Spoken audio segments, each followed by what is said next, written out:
Margaret Hayes had been sitting on the same wooden bench at Cedar Creek Station for 21 days, watching every train with the desperate hope that Robert McKinnon would finally appear and explain why he was 3 weeks late for their wedding. The letter in her reticule had grown soft from constant handling, its carefully written words promising her a new life in Colorado territory. "My dearest Margaret," it began, "I will be counting the days until you arrive on the April 15th train."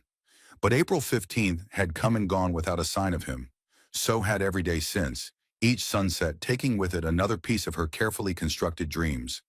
She had $17 to her name, nowhere to sleep except the station bench, and a growing certainty that Robert McKinnon was either dead or had changed his mind about wanting a wife. The other passengers had begun giving her pitying looks and whispered comments about that poor woman waiting for someone who clearly isn't coming. On this particular afternoon, as the 247 westbound pulled into the station, Margaret barely bothered to look up from her tear-stained letter. But then she heard it, a small voice, high and heartbroken, calling out above the noise. "Papa, wait! Don't leave me!" Margaret's head snapped up to see a little girl of perhaps 6 running down the platform, her blue dress flying behind her, tears streaming down her face as she chased after the departing train. The child stumbled, caught herself, and kept running until it became clear the train was beyond catching. The girl stopped at the platform's end, shoulders shaking with sobs that seemed too big for such a small body. No one seemed to notice the crying child who had been left behind. Margaret found herself moving before she'd consciously decided to. She approached the girl slowly and knelt down to bring herself to eye level. "Sweetheart," she said gently, "are you all right? Where are your parents?" The little girl looked up with the biggest, saddest brown eyes Margaret had ever seen. "My papa put me on the train in Denver," she said, her voice trembling. "He said my aunt would meet me here, but I don't see anyone.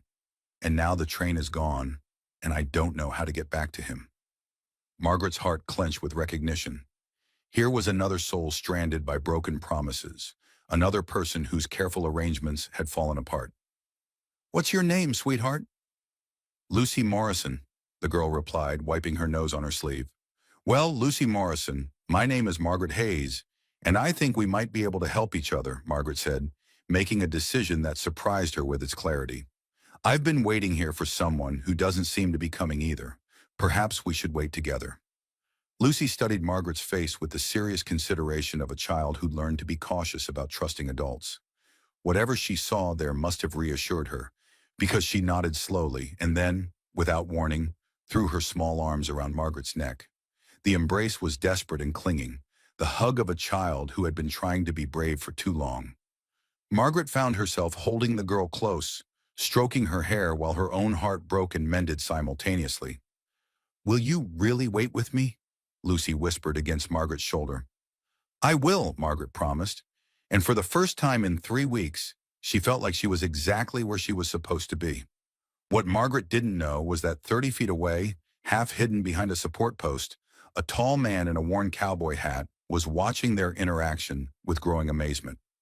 Luke Morrison had been working up the courage to approach the blonde woman who'd been haunting the station for weeks, not because he was interested in romance, but because he recognized the look of someone whose world had fallen apart.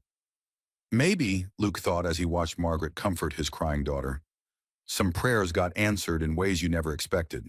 The afternoon sun was beginning to slant lower when Luke Morrison finally worked up the courage to approach the two figures still sitting together on the station bench.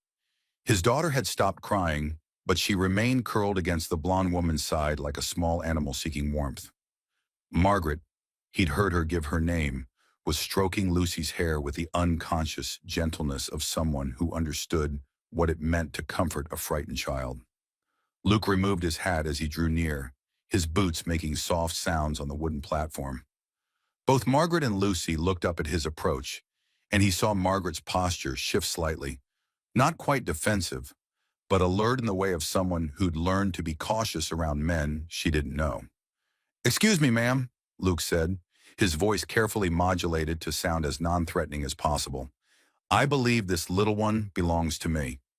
Lucy's face lit up with pure joy.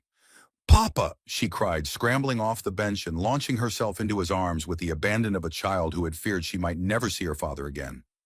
Luke caught her easily, swinging her up and holding her close while his own eyes grew suspiciously bright. "Hey there, little bit," he murmured against her hair. "I'm sorry I'm late. Got your telegram about Aunt Sarah being sick, and I rode as hard as I could to get here." Margaret watched this reunion with a mixture of relief and something that might have been loss. For the past 2 hours, she'd felt needed, useful, like she had a purpose beyond waiting for a man who would never come. Now that feeling was slipping away as the child who had briefly become hers returned to where she truly belonged. "Ma'am," Luke said, settling Lucy more securely in his arms while turning his attention to Margaret. "I can't thank you enough for looking after her. I saw, that is, I witnessed how kindly you treated her when she was distressed, and I'm more grateful than I can properly express." Margaret felt heat rise in her cheeks at the implication that he'd been watching them. "You saw?" "I was over by the freight office trying to work up the nerve to ask if you might be willing to help me with a problem," Luke admitted, his own cheeks reddening slightly. "See, I'm Luke Morrison, and this is my daughter Lucy. Her mother died 2 years ago, and I've been struggling to raise her on my own. My sister-in-law was supposed to take her for a few months while I got the ranch back on solid footing, but Aunt Sarah got the lung fever," Lucy piped up, apparently having overheard more of the adult conversations than anyone had realized. "Papa says she might not get better, and Uncle James already has 4 children and can't take care of me too." Margaret's heart clenched at the matter-of-fact way the child discussed being unwanted, even though it was clear from Luke's expression that Lucy was deeply loved, just inconveniently timed in a life that had no room for inconvenience. "I've been watching you these past weeks," Luke continued, his voice growing more hesitant. "Not in any improper way, but because I recognized something in your situation that reminded me of my own predicament. You've been waiting for someone who hasn't come, and I've been needing help that I don't know how to ask for." Margaret studied this tall, weathered man who spoke with such careful honesty. He was handsome in a rugged way, with kind eyes and hands that held his daughter with obvious tenderness. But more than his appearance, she was struck by his directness, his willingness to admit vulnerability and need. "What kind of help?" she asked quietly. "The kind where a man with a motherless daughter asks a woman with nowhere to go if she might consider a mutually beneficial arrangement," Luke said, the words coming out in a rush as if he'd been rehearsing them. "I'm not talking about, that is, I wouldn't expect. What I mean is, I need someone to help care for Lucy, teach her the things a girl needs to know that I can't manage. In return, I can offer you a home, food, safety, and enough wages to give you independence." Margaret blinked in surprise. She'd expected many things from this encounter, but not a job offer from a stranger who'd been watching her from afar. "You don't know anything about me," she pointed out reasonably. "I could be completely unsuitable for caring for children. I could be a criminal, or mentally unbalanced, or any number of things that would make me the last person you'd want near your daughter." "Could be," Luke agreed, "but I watched you comfort a crying child you'd never met before. I saw you promise to wait with her when you could have just walked away. I observed how you held her like she mattered to you, not like she was a burden or an inconvenience." He paused, seeming to gather his thoughts. "Sometimes you have to make decisions based on what you see in people's actions rather than what you know about their circumstances." Lucy, who had been listening to this exchange with the focused attention of a child who understood that her future was being decided, suddenly spoke up. "Papa, is the nice lady going to come home with us?" "That's up to the nice lady," Luke said gently, though Margaret could see hope and anxiety warring in his gray eyes. "Miss Hayes has to decide if she wants to help us." Margaret looked between father and daughter, this man who was offering her purpose when she'd lost all direction, this child who had filled a void in her heart she hadn't even realized was there. It wasn't the life she'd planned when she left Boston. It wasn't the romantic love story she dreamed of when she'd answered Robert McKinnon's letters, but it was real, immediate, and needed in a way that felt more substantial than any of her previous dreams. "I should tell you," she said slowly, "that I came here to marry a man who apparently decided not to show up. I've been living on this bench for 3 weeks because I have nowhere else to go and no money to get there. I'm not experienced with children. I've never lived on a ranch, and I have no idea if I'm suited for the kind of life you're describing. But, Luke prompted, hearing the hesitation in her voice that suggested there was more to say. Margaret looked down at Lucy, who was watching her with those huge brown eyes full of hope and trust. But I've spent the last 2 hours feeling more useful and needed than I have in years. And this little girl deserves someone who will put her welfare first, even if that someone is still figuring out how to do it. Does that mean yes? Lucy asked, her voice bright with barely contained excitement. Margaret took a deep breath, making a decision that felt both terrifying and absolutely right. That means yes, sweetheart. If your papa is willing to take a chance on a stranger, I'm willing to take a chance on being the help you both need. Luke's smile transformed his entire face, making him look younger and less careworn than he had just moments before. Miss Hayes, I think this might be the beginning of something good for all of us. As they gathered Margaret's meager belongings and prepared to leave the station that had been her temporary home for 3 weeks, Margaret realized she was no longer waiting for someone else to give her life meaning. Instead, she was choosing to create meaning through her own actions, her own decisions, her own willingness to step into an uncertain future, with people who needed her as much as she needed them. The ghost husband might never materialize, but the family she was about to join was real, present, and ready to welcome her not as a romantic ideal, but as herself, flaws, fears, and all. For the first time since arriving in Colorado territory, Margaret Hayes felt like she was exactly where she belonged. The Morrison Ranch sat in a valley between rolling hills dotted with cattle, the main house modest but well-built with a wide front porch that caught the evening light. As Luke helped Margaret down from the wagon, she felt a mixture of anticipation and terror at the reality of what she'd agreed to. This was her new home. These were her new responsibilities, and she had no idea if she was even remotely equipped for either. Lucy bounced down from the wagon seat with the resilience of childhood, her earlier distress forgotten in the excitement of showing Margaret around.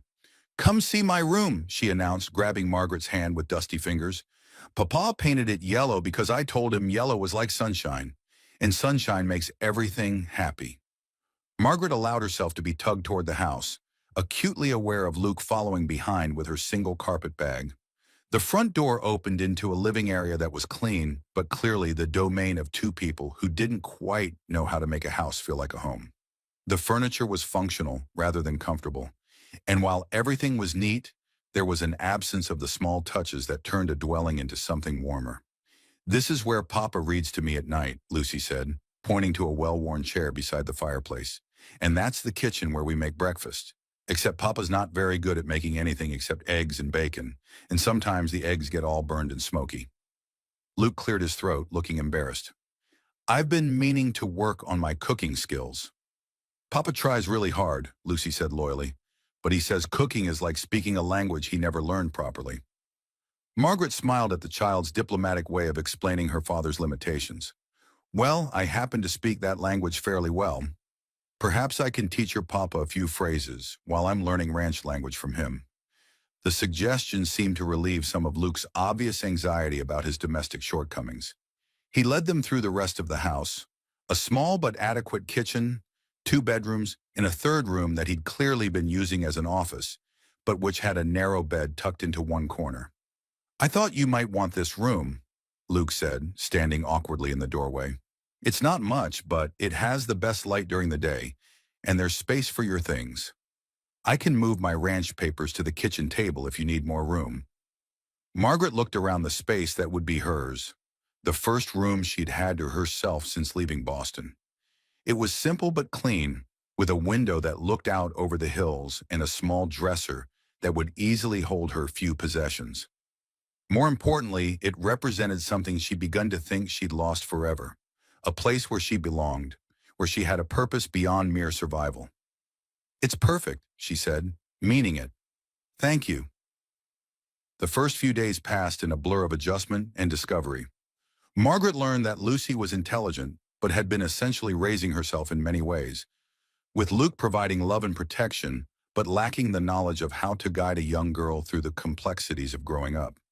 The child could saddle a horse and knew the names of every cow on the ranch, but she couldn't properly brush her own hair or knew nothing about the social graces that would help her navigate relationships with other children.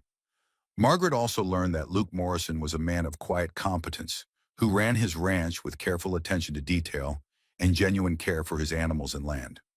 He was patient with Lucy's endless questions, gentle with skittish horses, and possessed the kind of steady reliability that made Margaret understand why he'd been so frustrated by his inability to manage the domestic aspects of single parenthood. "I can teach her to shoot and ride and work cattle," he confided to Margaret one evening as they watched Lucy play with a barn cat on the front porch. "But I have no idea how to help her become the kind of woman her mother would have wanted her to be." "What was her mother like?" Margaret asked, realizing that in all their practical discussions about Lucy's care, the subject of the child's deceased mother had never come up. Luke's expression grew soft with memory and grief. She was everything I'm not. Graceful, social, knew how to make anyone feel welcome in her presence. She could have lived anywhere, could have married anyone, but she chose to build a life with me in the middle of nowhere." He paused, watching Lucy's laughing attempts to catch the elusive cat. "Lucy has her mother's heart, generous, trusting, eager to love and be loved. But she also has my stubbornness and my tendency to say exactly what I'm thinking without considering how it might sound to others." Margaret found herself charmed by this description of both mother and daughter. That combination could take her far in life, with the right guidance. "That's what I'm hoping you can provide," Luke said. "The guidance part, I mean. The social skills, the understanding of how to be a woman in a world that has very particular expectations." Over the following weeks, Margaret threw herself into this new role with determination and growing affection. She taught Lucy how to braid her hair properly, how to set a table for company, how to make conversation with visitors without appearing either shy or forward. But more than that, she began to understand the deep well of love that existed between father and daughter, and her own place in nurturing that bond rather than competing with it. The breakthrough came on a rainy afternoon when Lucy fell from a fence she'd been climbing, despite repeated warnings. The child scraped her knee badly and came running to the house in tears, automatically seeking Margaret instead of her father, who was working in the barn. "It hurts," Lucy sobbed, throwing herself into Margaret's arms with complete trust. "And Papa's going to be mad because he told me not to climb on the wet fence." Margaret cleaned the wound gently, applied salve and a bandage, and then held the child while she cried out her pain and fear. When Luke came in from the barn and saw them sitting together on the sofa, his expression shifted through concern, relief, and something deeper that made Margaret's heart skip unexpectedly. "Is she all right?" he asked, approaching with the careful movements of a man trying not to startle an already upset child. "I'm fine, Papa," Lucy said, lifting her head from Margaret's shoulder. "Margaret fixed my knee and made it stop hurting so much. And she didn't even scold me for being careless like I thought she would." Luke knelt down beside the sofa, bringing himself to Lucy's eye level. "Scolding isn't always the answer to accidents, little bit. Sometimes taking care of the hurt is more important than pointing out the mistake." "Is that what Mama would have done?" Lucy asked, and Margaret felt Luke's sharp intake of breath at the innocent question. "Yes," Luke said after a moment, his voice slightly rough. "That's exactly what your mama would have done." Lucy seemed satisfied with this answer, snuggling more comfortably against Margaret's side. "I like having Margaret here, Papa. It feels more like having a family again." That evening, after Lucy had gone to bed with a story and extra attention to her bandaged knee, Margaret and Luke found themselves sitting on the front porch in comfortable silence. The air was cool after the afternoon rain, and the stars were beginning to emerge in the clearing sky. "She's getting attached to you," Luke said finally, not looking at Margaret but gazing out at his land. "And I'm getting attached to her," Margaret replied honestly. "Is that a problem?" Luke was quiet for so long that Margaret began to worry she'd said something wrong, crossed some line she hadn't known existed. When he finally spoke, his voice carried a weight of emotion she hadn't heard before. "Margaret, I need to ask you something, and I need you to think carefully before you answer." She turned to look at him, noting the tension in his shoulders, the way he was gripping the porch railing. "All right. This arrangement we made, it was supposed to be temporary, practical. You helping me with Lucy while you figured out what to do next with your life." Luke met her eyes then, and she saw vulnerability there that took her breath away. But Lucy's right. We're starting to feel like a family, and I'm scared that when you're ready to move on, when you find what you're really looking for, losing you will break her heart. Margaret felt something shift inside her chest at his words. What makes you think I'm still looking for something else?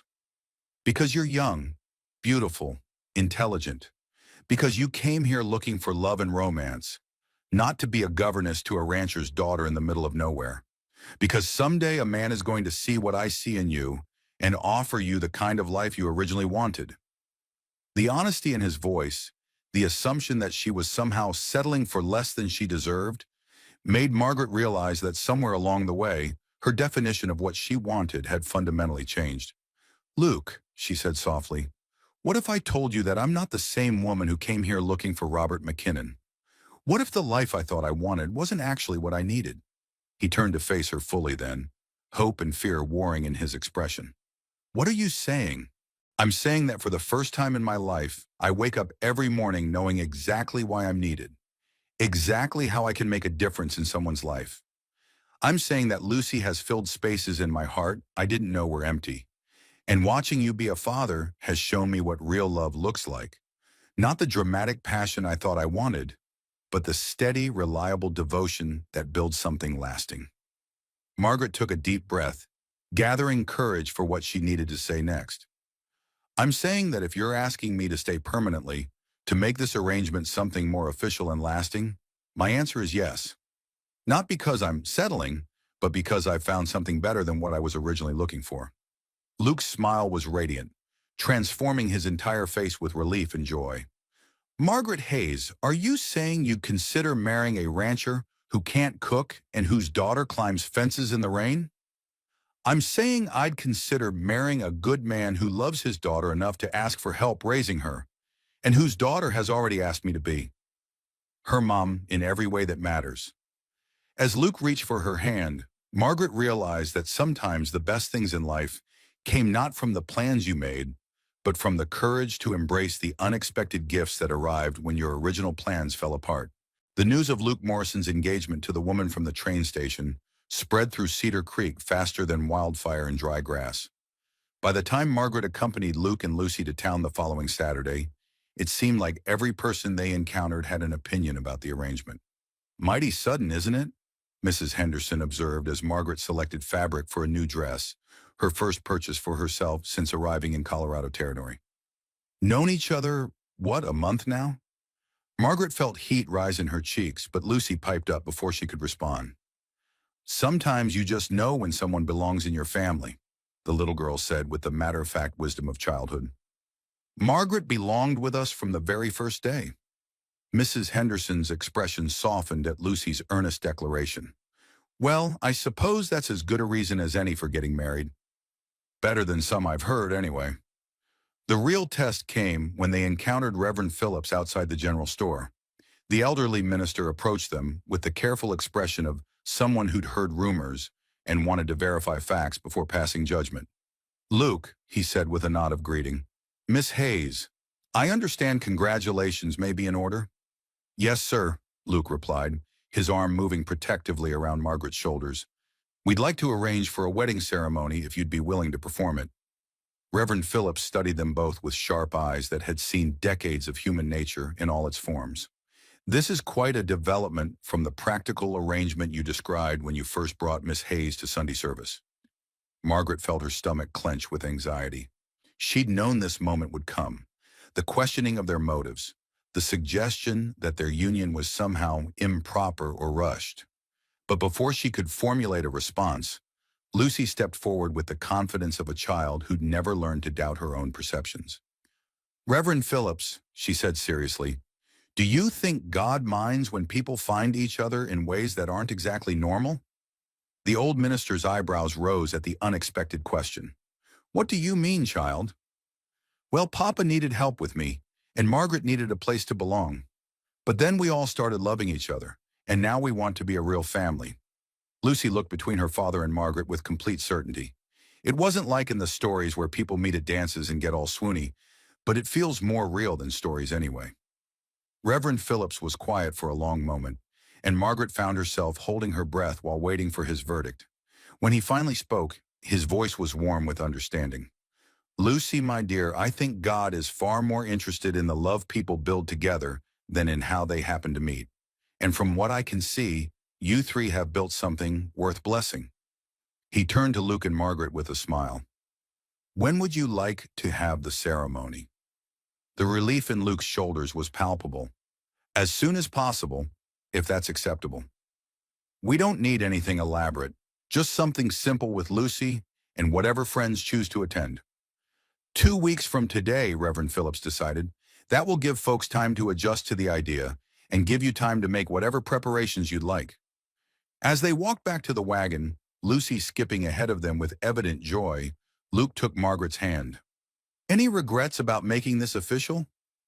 Margaret considered the question seriously. 3 months ago, she would never have imagined herself preparing to marry a man she'd known for mere weeks, to become stepmother to a child who wasn't her own, to build a life that bore no resemblance to the romantic dreams that had brought her west. None, she said, and realized she meant it completely. Luke, do you ever wonder what would have happened if Robert McKinnon had actually shown up that day at the station? Luke's grip on her hand tightened slightly. Do you? Sometimes, Margaret admitted. But then I watch you with Lucy, or I see how happy she is when we're all together, or I wake up in the morning knowing exactly what my day will bring and why it matters. And I realize that Robert McKinnon would have been the wrong choice even if he had been the right man. How do you figure that? Margaret stopped walking, turning to face Luke fully. Because he would have married me for romance, for the idea of love, for the fantasy of what a wife should be. You're marrying me because you've seen who I actually am. Practical, stubborn, occasionally cranky before my morning coffee, better with children than I ever expected to be. You're not marrying an ideal, you're marrying a real person, and you're letting that real person love the real you in return. Luke's smile was soft and wondering. When did you become so wise about love? When I stopped looking for it in letters and started recognizing it in daily kindnesses, Margaret replied. When I realized that the best love stories aren't about finding your perfect match, but about choosing to become perfect matches for each other. 2 weeks later, Margaret stood in front of the small mirror in her room, adjusting the collar of her new blue dress and trying to calm the butterflies in her stomach. She could hear voices from the main room, neighbors who had come to witness the ceremony, friends who had embraced this unconventional union with surprising warmth. Lucy appeared in the doorway, resplendent in a yellow dress Margaret had sewn for her. Margaret, you look beautiful. Papa's going to cry when he sees you. Is he nervous? Margaret asked, smoothing her hair one final time. A little, Lucy admitted, but the good kind of nervous, like when you're excited about something wonderful that's about to happen. She paused, then added with the seriousness that sometimes made her seem older than her years. Margaret, are you nervous about becoming my mama for real? Margaret knelt down to Lucy's level, taking the child's hands in hers. Lucy, I want you to understand something important. I'm not becoming your mama today. I've been your mama since the moment you asked me to be, that very first day at the train station. Today is just making it official so the whole world knows what we already knew. Lucy's smile was radiant. I love you, Mama. The word hit Margaret like a physical force, filling spaces in her heart she hadn't known existed. I love you too, sweetheart, more than I knew was possible. The ceremony itself was simple but perfect. Luke wore his best suit and stood at the front of their living room with an expression of wonder and gratitude that made Margaret's heart skip. Lucy stood beside them, holding a bouquet of wildflowers and beaming at everyone who looked her way. When Reverend Phillips asked if anyone objected to the union, Lucy spoke up before anyone else could. I object to anyone who thinks this isn't the most perfect wedding ever, she declared, causing laughter to ripple through the small gathering. Luke's vows were simple and true.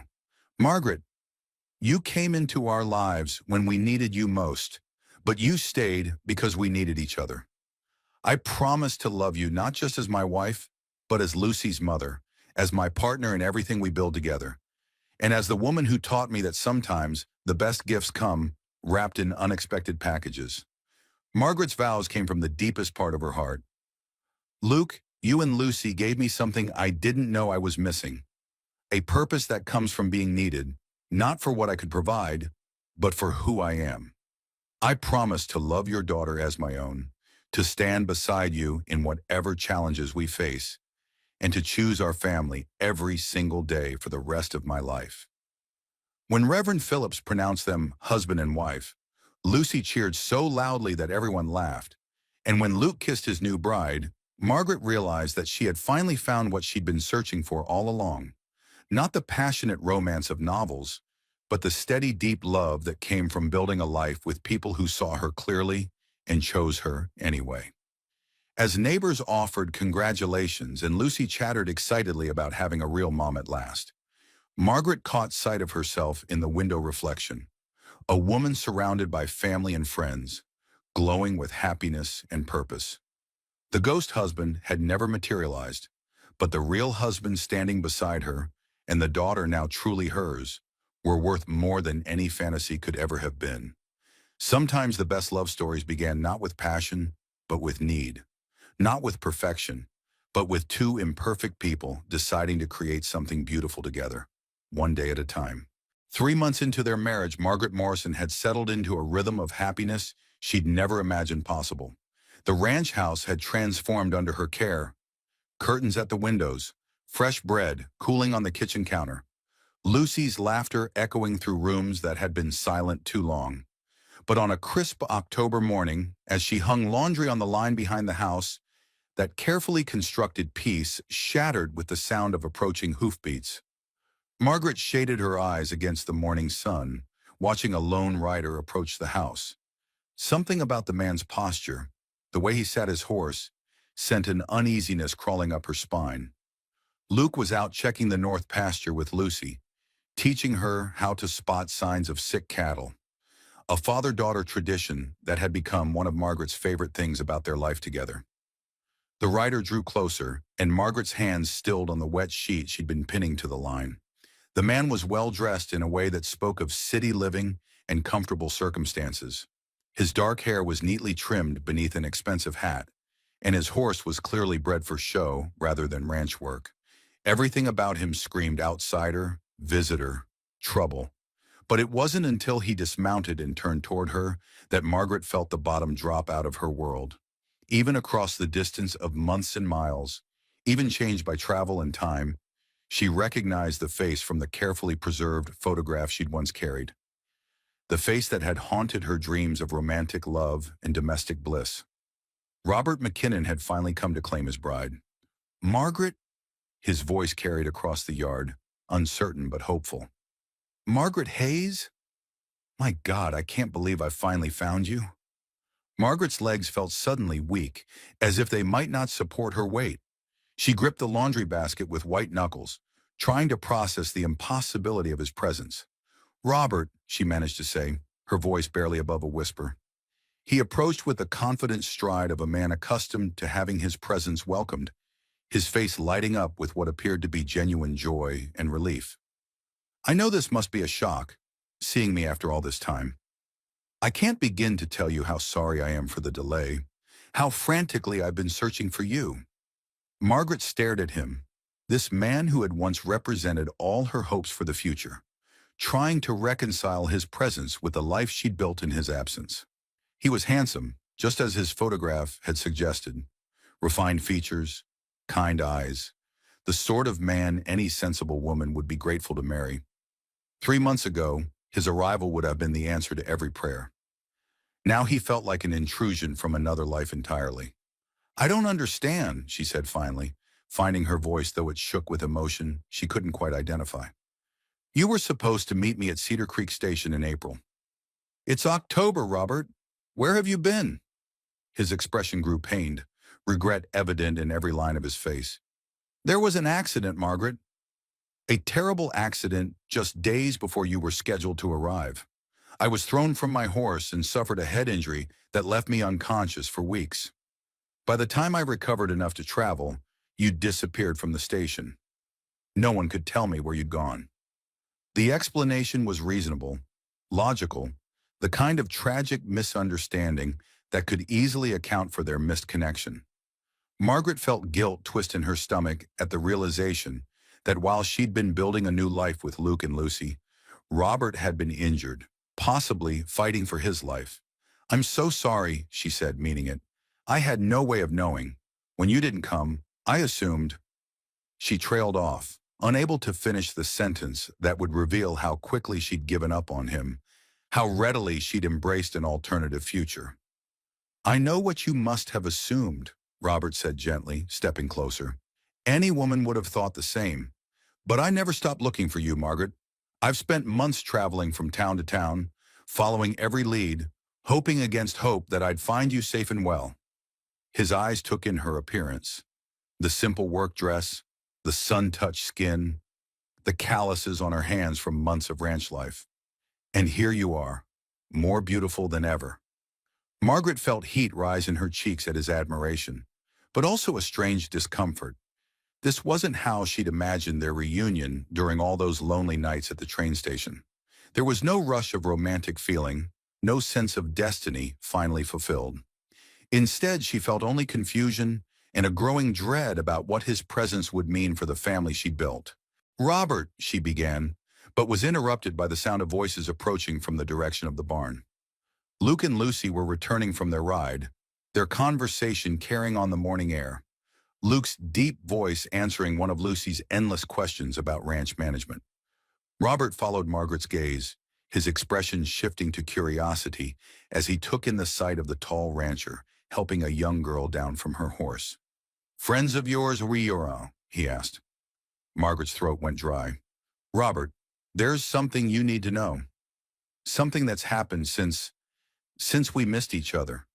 But before she could find the words to explain, Lucy spotted the stranger and came running across the yard with the fearless curiosity of childhood. "Mama!" she called out, using the name that had become as natural as breathing over the past months. "Mama, who's the fancy man with the pretty horse?" Robert's face went very still at Lucy's words, his gaze snapping back to Margaret with dawning understanding. "Mama?" he repeated softly. Luke approached more slowly, his rancher's instincts clearly alerted by the tension he could sense even from a distance. When he reached Margaret's side, his arm moved instinctively around her waist, a gesture of protection and possession that spoke of months of growing intimacy and shared experience. "Margaret!" Luke's voice was carefully controlled, but she could hear the question beneath it, the concern of a man who recognized potential threat when he saw it. Margaret felt trapped between two worlds, two versions of herself, two different futures that could never coexist. "Luke," she said, her voice shaking slightly, "this is Robert McKinnon. Robert, this is my husband, Luke Morrison, and our daughter Lucy." The words hung in the air like gunpowder waiting for a spark. Robert's face cycled through disbelief, hurt, and what might have been anger before settling into a careful mask of politeness. "Your husband," he repeated, his voice flat with shock. "I see. And when did this marriage take place?" 2 months ago, Luke answered when Margaret seemed unable to speak. His voice was steady, but his body language was pure territorial male, protective, alert, ready for whatever challenge this stranger might represent. Robert's laugh was bitter, though he tried to disguise it as something lighter. 2 months. So while I was lying unconscious in a hospital bed in Denver, fighting to recover so I could find my intended bride, she was marrying someone else. The accusation in his tone made Lucy step closer to Margaret, her child's instincts picking up on the adult tension, even if she didn't fully understand it. Margaret's hand dropped automatically to Lucy's shoulder, a gesture that didn't go unnoticed by either man. "Robert," Margaret said, finally finding her voice, "I waited for you. I waited for weeks with nowhere to go and no money to get there. I had no way of knowing what had happened to you, no reason to believe you would ever come. So you gave up," he said, and the pain in his voice was unmistakable. "You gave up and married the first man who offered you security." Luke's body went rigid at the implication, but it was Lucy who spoke up before anyone else could respond.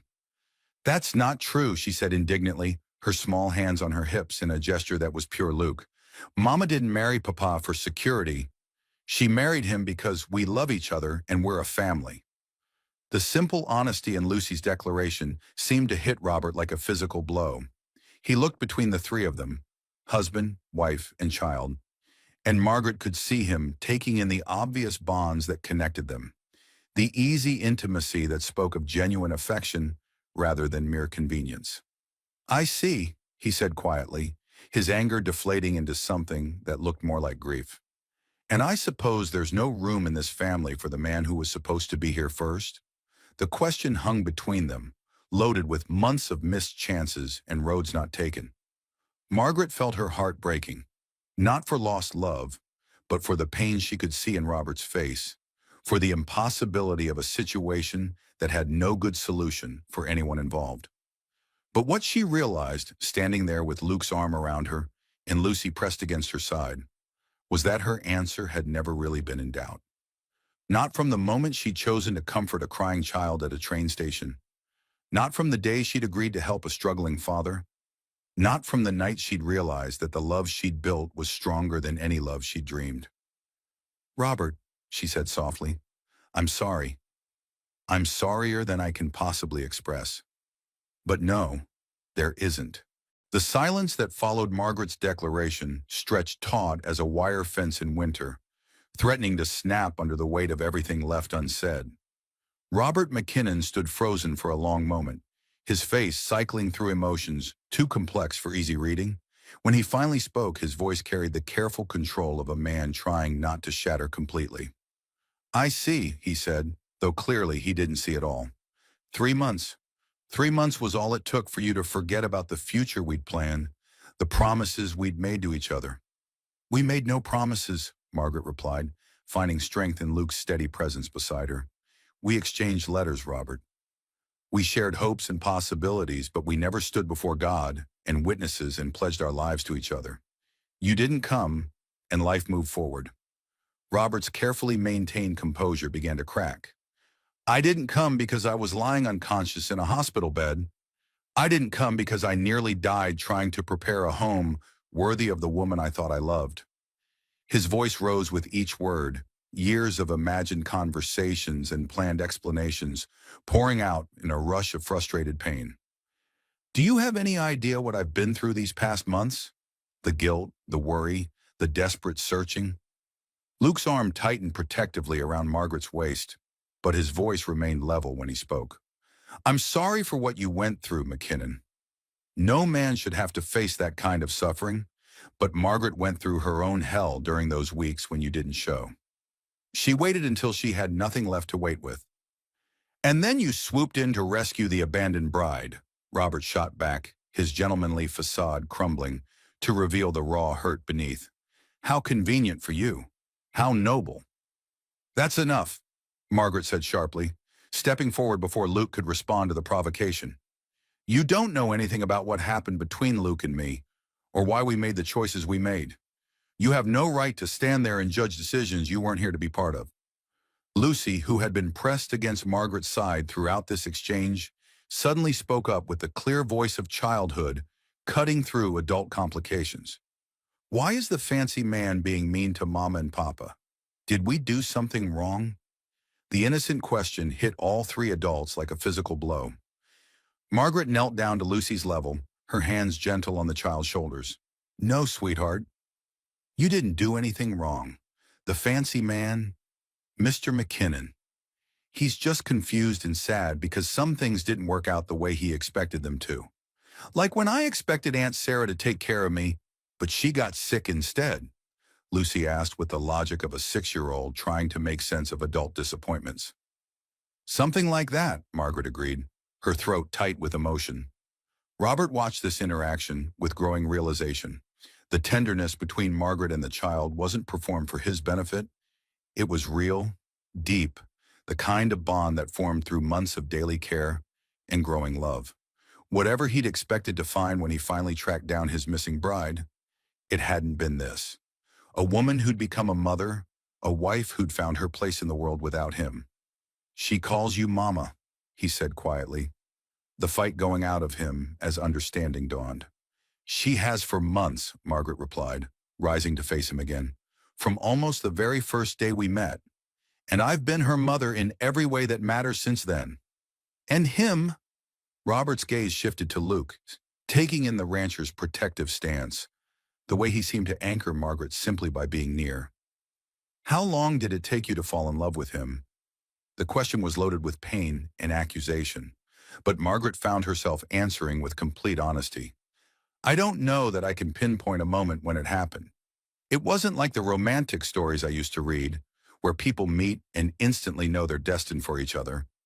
It was gradual, growing, built on shared responsibilities and small kindnesses, and the realization that we were better together than apart. That's not love, Robert said desperately. That's partnership, practicality. What about passion? What about the meeting of souls that makes everything else fade away? Luke spoke before Margaret could answer, his voice carrying the weight of hard-won wisdom. McKinnon, I've got to ask you something, and I want an honest answer. When you were writing those letters to Margaret, when you were imagining your future together, what did you actually know about her? Not what you hoped she might be, but what you actually knew about who she was as a person. Robert opened his mouth to answer, then closed it again, clearly struggling with the question. Because here's what I know about my wife, Luke continued. I know she hums while she cooks breakfast, and that she always burns the first pancake, but never gets discouraged enough to stop trying. I know she reads to Lucy every night, and that she cries during the sad parts, even though she's heard the stories 100 times. I know she's stubborn as a mule when she thinks she's right, and she's right more often than I care to admit. I know she's brave enough to comfort a stranger's crying child and practical enough to marry a man she barely knew because it was the right thing for everyone involved. Margaret felt tears prick her eyes at this catalog of intimate knowledge, these small details that added up to a complete picture of who she really was. I know she takes her coffee with 2 spoonfuls of sugar and that she sings hymns while she does the washing, Luke went on relentlessly. I know she's afraid of thunderstorms, but won't admit it, and that she checks on Lucy 3 times every night just to make sure she's still breathing. I know she loves my daughter like she bore her herself, and that she's made both our lives better in ways I couldn't have imagined when I first asked for her help. Robert's face had grown pale during this recitation. When Luke finished, the silence stretched long and painful before Robert finally spoke. You're right, he admitted, his voice barely above a whisper. I fell in love with an idea, a dream of what a wife should be, what a family should look like. I never really knew Margaret at all. Margaret felt her heart break a little for this man who'd traveled so far to claim something that had never truly been his to begin with. Robert, I'm sorry. I'm sorry you were hurt. Sorry you've spent months searching for something that was already lost before you even began looking. But I can't unmake the choices I've made. I can't unlive the life I've built. And if I'd arrived 3 months ago? Robert asked, one last desperate attempt to understand how things had gone so wrong. If I'd been there when the train arrived, if there had been no accident, no delay. Margaret considered the question seriously, knowing he deserved her complete honesty. Then you would have married a woman who was running away from loneliness and disappointment. You would have gotten someone who was looking for rescue rather than partnership. I'm not that woman anymore, Robert. The person I've become through loving Luke and Lucy. She's someone I like much better than the woman I used to be. Lucy tugged on Margaret's skirt, looking up with worried eyes. Mama, are you going to go away with the fancy man? Are you going to stop being my mama? The question pierced through all the adult complications and landed at the heart of what really mattered. Margaret knelt down again, pulling Lucy into a fierce embrace. Never, she said firmly. I will never stop being your mama, sweetheart. This is our home, this is our family, and nothing is going to change that. Over Lucy's head, Margaret met Robert's eyes and saw acceptance there at last. Painful, reluctant, but real. He nodded slowly, the gesture of a man finally understanding that some battles were lost before they'd even begun. I should go, he said quietly. I should have realized. When I saw how you looked at them, how they looked at you, I should have known then that I was too late. Where will you go? Margaret asked, genuine concern in her voice despite everything. Robert managed a small, sad smile. Back to Denver, I suppose, start over. Maybe this time I'll try to fall in love with a real woman instead of a fantasy. He looked at Lucy, still clinging to Margaret's neck, and his expression softened. Take care of your mama, little one. She's lucky to have someone who loves her so fiercely. I will, Lucy promised solemnly, and Papa will take care of both of us. As Robert mounted his horse and prepared to leave, he turned back one final time. Margaret, I hope you'll be happy. I hope this unconventional family of yours brings you all the joy you deserve. It already has, Margaret replied truthfully. More than I ever dreamed possible. They watched him ride away until he was just a speck on the horizon, and then Luke turned Margaret to face him, his hands gentle on her shoulders. Are you all right? He asked softly. Margaret looked up at her husband, this good man who'd shown her what real love looked like through actions rather than words, and smiled. I'm exactly where I belong, she said, with exactly the people I belong with. And as Lucy grabbed both their hands and pulled them toward the house, chattering about lunch and afternoon chores and the new kittens in the barn, Margaret realized that sometimes the best love stories weren't about finding your other half, but about choosing to become whole together, one ordinary day at a time. The ghost husband had finally been laid to rest. The real family could continue building their future. 6 months after Robert McKinnon's unexpected visit, the Morrison Ranch had settled into a rhythm of contentment that felt as natural as breathing. The winter had been mild, the cattle healthy, and Lucy had grown 3 inches and gained enough confidence to help Margaret teach Sunday school at the little church in Cedar Creek. But it was the letter that arrived on a crisp March morning that truly marked how far they had all traveled from that day at the train station. Margaret was kneading bread in the kitchen when she heard Luke's boots on the front porch, followed by the sound of paper rustling. He appeared in the kitchen doorway holding an envelope, his expression somewhere between amusement and wonder. Mail for you, Mrs. Morrison, he said, emphasizing her married name with the fond teasing that had become one of their private jokes. Looks official.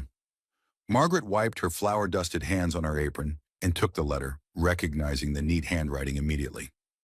It's from Robert, she said, surprised by how little the sight of his familiar script affected her. Once, those carefully formed letters had represented hope and possibility. Now they were simply marks on paper from someone she'd once known. Good news or bad? Luke asked, settling into his chair at the kitchen table, where Lucy was practicing her letters with tongue poking out concentration. Margaret opened the envelope and scanned the brief message, her eyebrows rising with genuine surprise and pleasure. Very good news, actually. He's engaged. Luke's coffee cup paused halfway to his lips. Is he now? Anyone we know.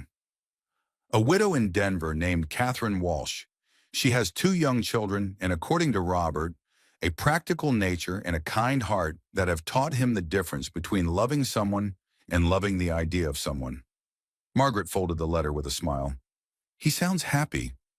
Really happy, not just trying to convince himself he should be. Lucy looked up from her writing practice, her pencil smudged across one cheek. Is that the fancy man who came to visit? The one who made Mama sad? The very same, Margaret confirmed, sitting down beside her daughter to examine the carefully copied alphabet. But he's not sad anymore, sweetheart. He found his own family, just like we found each other. Good, Lucy declared with the firm satisfaction of a child who believed in justice. Everyone should have a family that loves them exactly right. Margaret exchanged a look with Luke over Lucy's bent head, both of them struck by their daughter's simple wisdom. Everyone should have a family that loves them exactly right.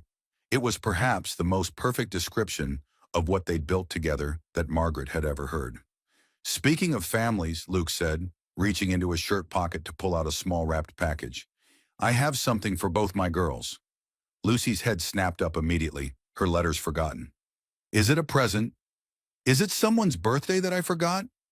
Not a birthday, Luke said, his eyes twinkling with mischief. More like a celebration of how far we've come.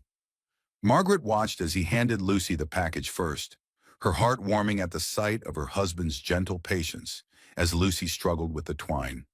When the wrapping finally fell away, Lucy gasped with delight. It's a locket, she breathed, holding up the small golden heart on its delicate chain. A real grown-up lady locket. Open it, Luke encouraged, and when Lucy managed to work the tiny clasp, she found a miniature photograph inside. One of the formal portraits they'd had taken during their last trip to town, showing all 3 of them together. Now you can carry your family with you wherever you go, Luke explained, helping Lucy fasten the chain around her neck. Even when you're old enough to go visiting friends or traveling to see your cousins. Lucy threw her arms around Luke's neck with the fierce enthusiasm that made everything worthwhile. Thank you, Papa. It's the most beautiful present ever. But Margaret noticed Luke still held something in his other hand, something he seemed almost nervous about giving her. Luke, is there more? He cleared his throat, suddenly looking like a schoolboy about to recite in front of the class. Margaret, we've been married almost a year now, and I realized I never properly courted you. Never gave you the chance to be romanced the way a woman should be before she says yes to spending her life with someone. Margaret felt her cheeks warm with surprise and affection. Luke Morrison, are you trying to court me after the fact? Maybe I am, he admitted, placing the second package in her hands. Maybe I want to make sure you know that what we have isn't just practical or convenient. Maybe I want you to understand that somewhere along the way, I fell completely, helplessly in love with the woman who comforted my crying daughter and stayed to become our family. Look through it, Luke said softly, and Margaret turned the pages to find entry after entry. Observations, memories, small moments from their life together that Luke had recorded without her knowledge. Margaret hummed while making breakfast this morning, the same hymn her mother used to sing, she told Lucy. Watching her move around our kitchen, I realized how empty this house was before she filled it with music. Lucy skinned her knee today and ran straight to Margaret instead of me. Instead of feeling displaced, I felt grateful. My daughter has a mother again, and I have a partner who loves her as fiercely as I do. Margaret spent an hour tonight mending my work shirt, even though it's nearly worn beyond saving. When I asked her why she didn't just add it to the rag pile, she said, because it's your favorite, and taking care of the things you love is what families do. Sometimes I think she understands love better than I do. Margaret's vision blurred as she read entry after entry, each one a small testament to the life they'd built together. The love they'd grown day by day through ordinary moments and shared responsibilities.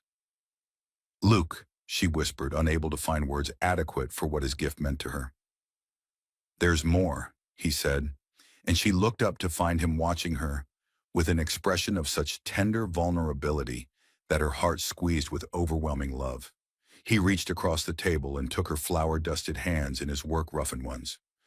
Margaret Morrison, I know I already married you once, but I'd like to ask you again, properly this time. Not because we need each other, not because it's practical or convenient, but because I love you, because you've made me a better man and a better father. Because Lucy lights up when you walk into a room, and because I can't imagine my life without your laughter filling our home. Lucy had gone very still, sensing the importance of the moment even if she didn't fully understand it. Will you marry me again, Margaret? Will you choose our life together, not because you have to, but because you want to? Margaret looked around their kitchen, at the bread rising on the counter, at Lucy's schoolwork scattered across the table, at the curtains she'd sewn fluttering in the spring breeze. This wasn't the romantic, passionate love story she'd once dreamed of, but it was something better. It was real, tested, built to last through ordinary days and extraordinary challenges alike. Yes, she said, her voice steady and sure. Yes, I'll marry you again. I'll choose you again. I'll choose this life, this family, this love we've built together every single day for the rest of my life. Luke's smile was radiant, and Lucy cheered as if she were at a circus performance, but Margaret wasn't finished. And Luke Morrison, she continued, standing up to face him properly, I want you to know that you didn't just give me a home and a daughter when you offered me this life.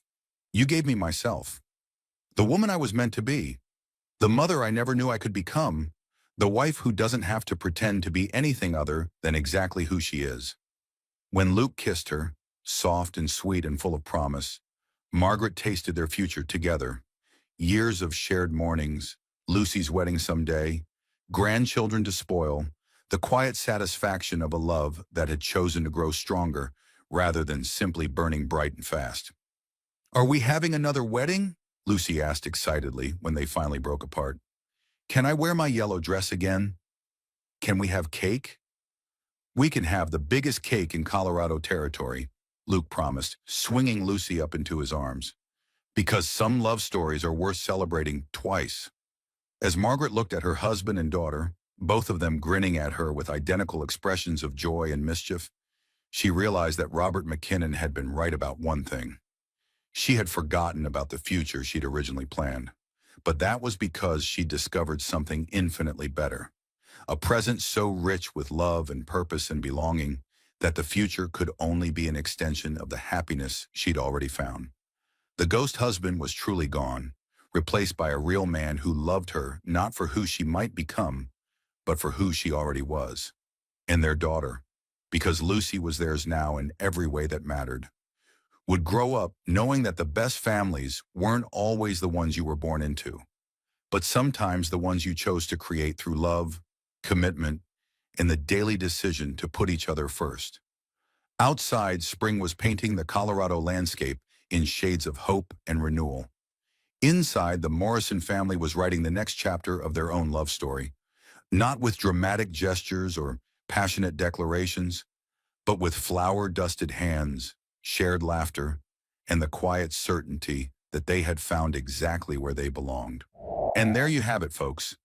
The incredible true story of Margaret Hayes, who waited 3 weeks for a ghost husband and found something infinitely better, a real family that chose her exactly as she was.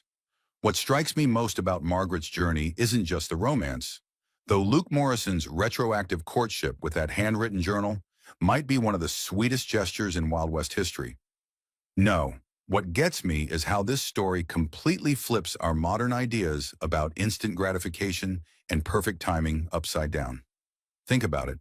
Margaret's entire life changed because she made one simple choice: to comfort a crying child she'd never met before. She had no idea that small act of kindness would lead to becoming a mother, a wife, and finding the kind of love that grows stronger through daily choices rather than dramatic moments. And Luke, he could have kept struggling alone, too proud to admit he needed help.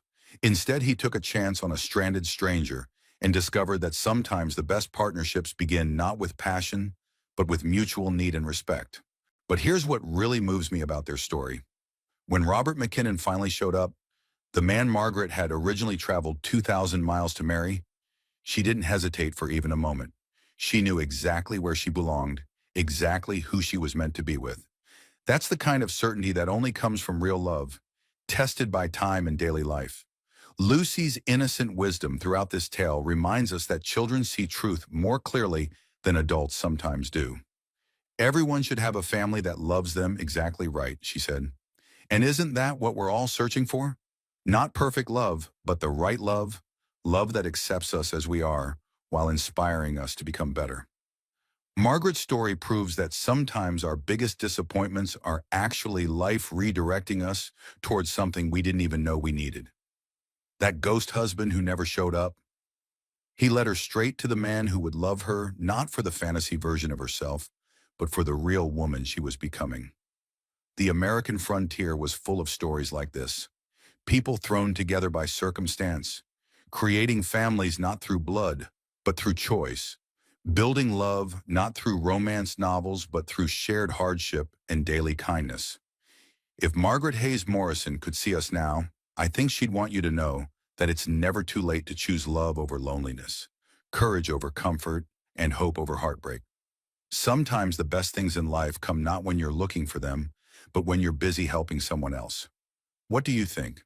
Have you ever experienced a moment like Margaret's, when helping someone else led to unexpected blessings in your own life? Drop your thoughts in the comments below, and don't forget to share this story with someone who needs to hear that love comes in all kinds of packages, not just the ones we think we ordered. And hey, if these Wild West love stories are speaking to your heart, make sure you hit that subscribe button and ring the notification bell. We've got so many more incredible tales of frontier romance, second chances, and families forged in the fires of the American West. Because at Wild West Stories, we believe every heart deserves a happy ending, even if it doesn't look anything like the one you originally planned. Until next time, keep believing in love, keep choosing kindness, and remember, sometimes the best adventures begin when your original plans fall apart. See you on the frontier, friends.